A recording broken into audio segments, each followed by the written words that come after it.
While most parts can be manufactured using standard 2D and 3D toolpaths, there is significant value and efficiency in using 3+2 or positional multi-axis strategies to make parts that would otherwise require several setups, like this gantry upright.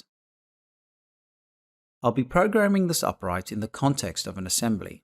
So first, I'll need to locate the component by double-clicking on it in the workspace and following the hash marks under the components in my browser. I'll activate the upright and then use the derive function to separate the part into a separate document whilst maintaining all of its associativity. Derive ensures that any design changes made to the model in the assembly are propagated forward throughout the document. Doing this has several advantages over isolating components, and is particularly important in making sure most recent versions of the design are used when programming the part. While it was optional to model in fixtures while programming 2D and 3D toolpaths, it's much more important in multi-axis because collisions are much more likely when the part is consistently reorientating in the machine.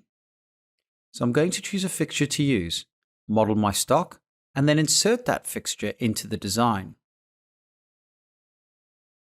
It's important to note that the derive option we used is only associative from when the derive operation was performed.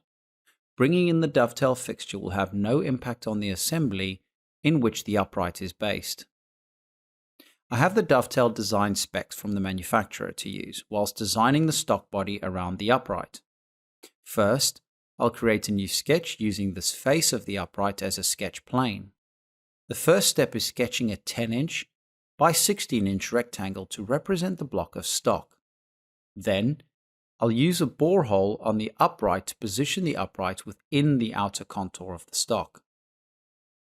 Now, I'm ready to start sketching the dovetails based on the manufacturer's specifications. Starting with the general shape of the dovetails.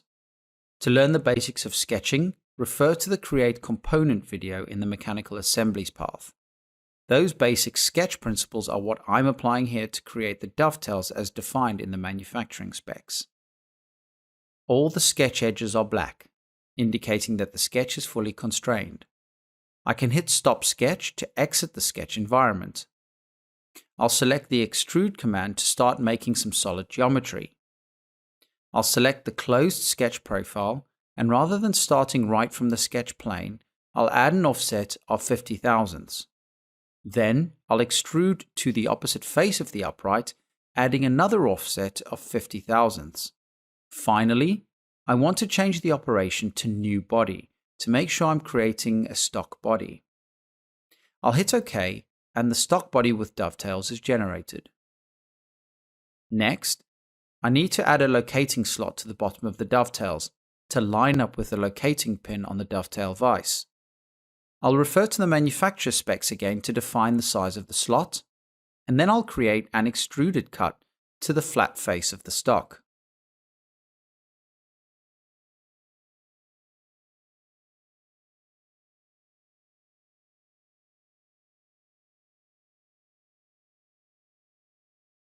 I have a Raptor dovetail vise, which has solid models available in the Samples projects in Fusion 360. I'll navigate to the CAM Samples project, into the Work Holding folder, and then to Raptor Work Holding. I have an RWP 40111, so I'll open the design and save it to the same project and folder as the upright assembly. To insert it into the upright assembly, I'll navigate back to the folder in my data panel. Right-click on the Raptor vise and select Insert into Current Design. Now, I'm ready to put the stock and the vise together. I'll use a joint based on the center point of the locating pin and the center point of the radius of the locating slot in the stock.